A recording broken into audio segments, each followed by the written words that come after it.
नमस्कार दोस्तों, मैं जयलक्ष्मी संस्कार स्कूल से।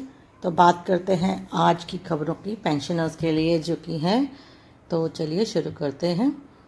आज हम बात करेंगे 8 CPC जिसमें बेसिक हो जाएगी 51,400 और फिटमेंट फैक्टर होगा 2.86। ये खबर छपी है पंजाब केसरी में। दूसरी आपकी खबर है भटिंडा आर्मी कैंप की जासूसी, एक सिविल दर्जी इसमें गिरफ्तार किया गया है। पूर्व सैनिकों और पैरामिलिट्री सैनिकों को 50,000 रुपये महीने, इस पर हम बात करेंगे। और एक्स सर्विसमैन और एक्स CAPF को ट्रेनिंग और रोज़गार भी मिलेगा। अलग खबर है कि सैनिक की पत्नी 4 आशियों के साथ मिलकर किया बड़ा कांड, इस पर हम बात करेंगे। खाली घर छोड़ना पड़ा पूर्व सैनिक को महंगा, बड़ी चोरी, इस पर भी बात करेंगे। लखनऊ में 7 राज्यों में ESM JCO OR की भर्ती निकली हुई है और सेना में जाने का दोबारा मौका इनको दिया जा रहा है। 7 राज्यों के एक्स सर्विसमैन जो कि रिटायर्ड JCO OR हैं वे इसमें भर्ती हो सकते हैं। तो सबसे पहले हम बात करेंगे 8 CPC पर जो पंजाब केसरी में खबर छपी है उस पर बात करेंगे। सरकारी कर्मचारियों के लिए खुशखबरी है, सैलरी में ज़बरदस्त बढ़ोतरी होगी। 20,000 से सीधे हो जाएगी 51,400 बेसिक हो जाएगी। सरकार की तरफ से 8वें वेतन आयोग की प्रक्रिया को तेजी से आगे बढ़ाया जा रहा है। तो रिपोर्ट्स की माने तो आयोग के गठन के लिए 42 पदों पर नियुक्तियों की योजना है जिसमें चेयरपर्सन, सलाहकार और अन्य विशेषज्ञ शामिल हैं।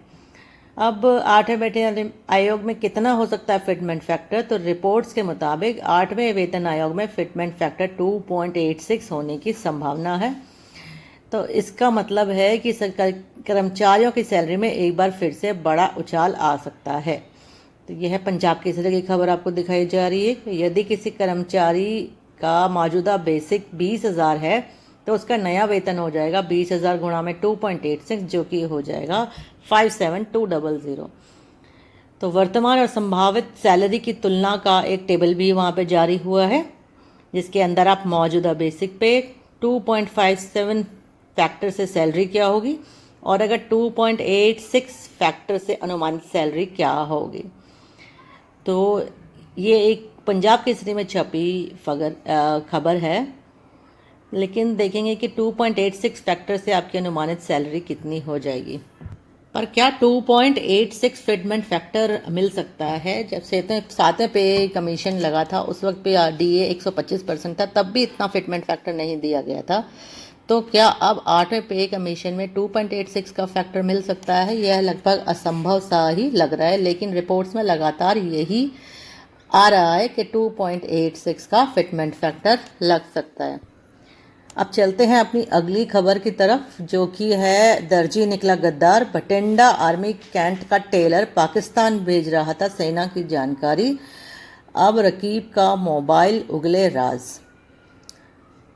तो पंजाब के पहले मोची और अब एक दर्जी पाकिस्तान के लिए जासूसी करने के आरोप में पकड़ा गया है। भटिंडा आर्मी कैंट में टेलर का काम करने वाला रकीब पाकिस्तान की सेना को जानकारी भेज रहा था। भारत पाकिस्तान के बीच पैदा हुए तनाव के बीच देश के गद्दार भी पकड़े जा रहे हैं। पंजाब के भटिंडा में दुश्मन देश के लिए काम कर रहा दर्जी एक पकड़ा गया है। हैरानी की बात यह है कि गद्दार दर्जी भटिंडा में सैन्य छावनी में टेलर का काम कर रहा था और वहां से वह सेना से जुड़ी जानकारी दुश्मनों तक पहुंचा रहा था। आरोपी को थाना कैंट पुलिस ने सैन्य छावनी की जासूसी करने और सेना से जुड़ी जानकारियां पाकिस्तानी इंटेलिजेंस ऑपरेटिव के नंबरों पर भेजने के आरोप में गिरफ्तार किया गया है।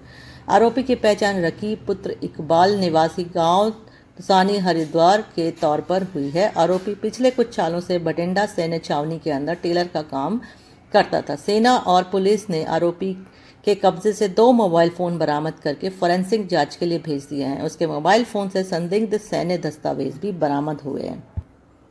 अब चलते हैं अपनी अगली खबर की तरफ। इसमें है कि पूर्व सैनिकों को रोजगार के लिए ट्रेनिंग दिलाएगी हरियाणा सरकार, प्रमाण पत्र के साथ देगी 50,000 रुपये। इसकी जानिए पूरी डिटेल। तो इस खबर में आप देख सकते हैं कि सेना और अर्धसैनिक बलों के सेवानिवृत्त जवानों को प्रदेश सरकार सरकारी और निजी क्षेत्र में रोजगार के लिए प्रशिक्षण दिलाएगी। वीर उड़ान योजना के तहत 2000 पूर्व सैनिकों को रोजगार दिलवाने के लिए प्रशिक्षण का लक्ष्य रखा गया है। इतना ही, प्रशिक्षण पूरा होने और कौशल प्रमाण पत्र प्राप्त कर लेने के बाद पूर्व सैनिकों को 50,000 रुपये भी दिए जाएंगे ताकि रोजगार प्राप्त करने में कोई आर्थिक परेशानी न आए। सेना एवं अर्धसैनिक बलों के सेवानिवृत्त सैनिकों को रोजगार में सहायता के लिए हरियाणा कौशल रोजगार निगम लिमिटेड HKRNL के उप पोर्टल शुरू किया गया है।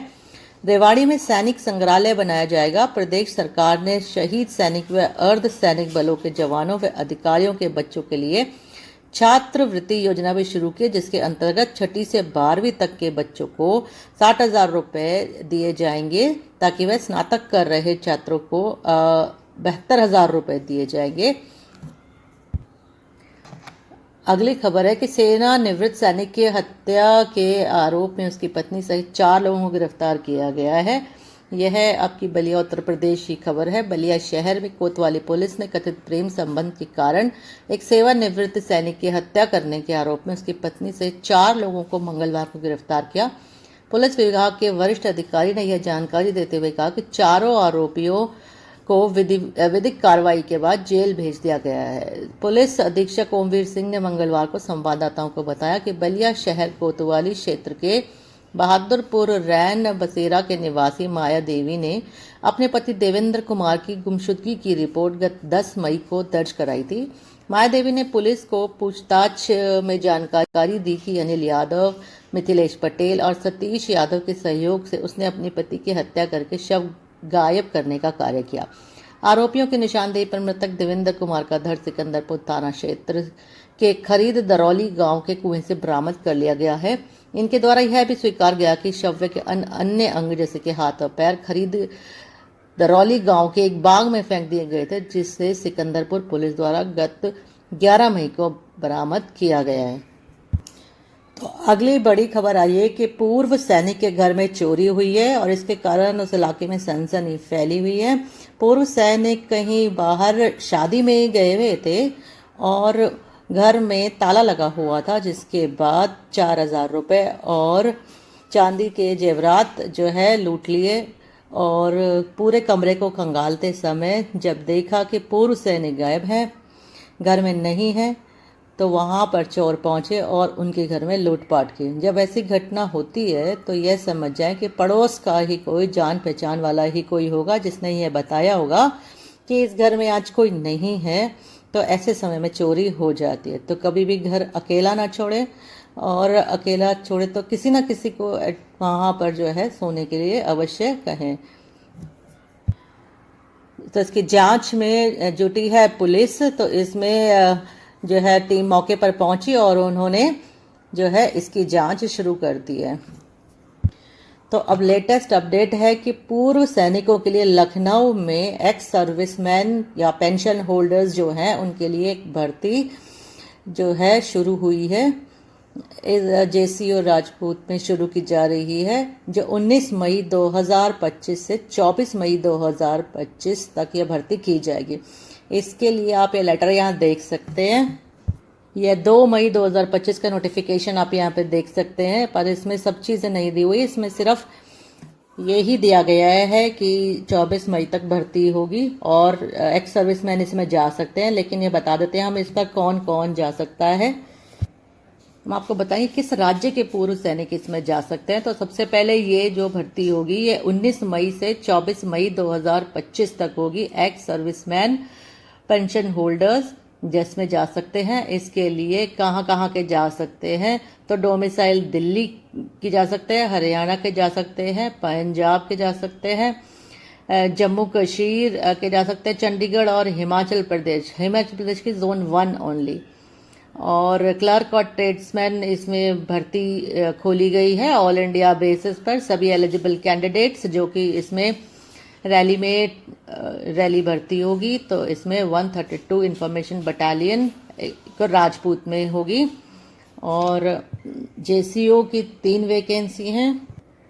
सोल्जर जीडी की 10 वैकेंसी है, क्लर्क की 1 वैकेंसी है, और ट्रेडमेन्स है जैसे कि शेफ की 1 है, ड्रेसर की 1 है, और ब्लैक स्मिथ की भी 1 वैकेंसी है। ये भी ऑल इंडिया बेसिस की जो है आपकी वैकेंसी है।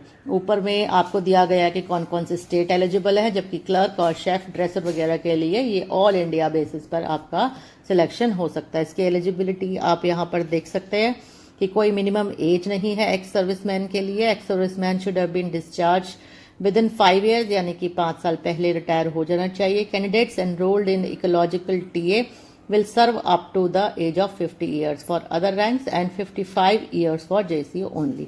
तो 50 साल तक आप यह आपकी आयु होगी तब तक आप यह जॉब कर सकते हैं, और JCO के लिए आप 55 साल तक यह कर सकते हैं।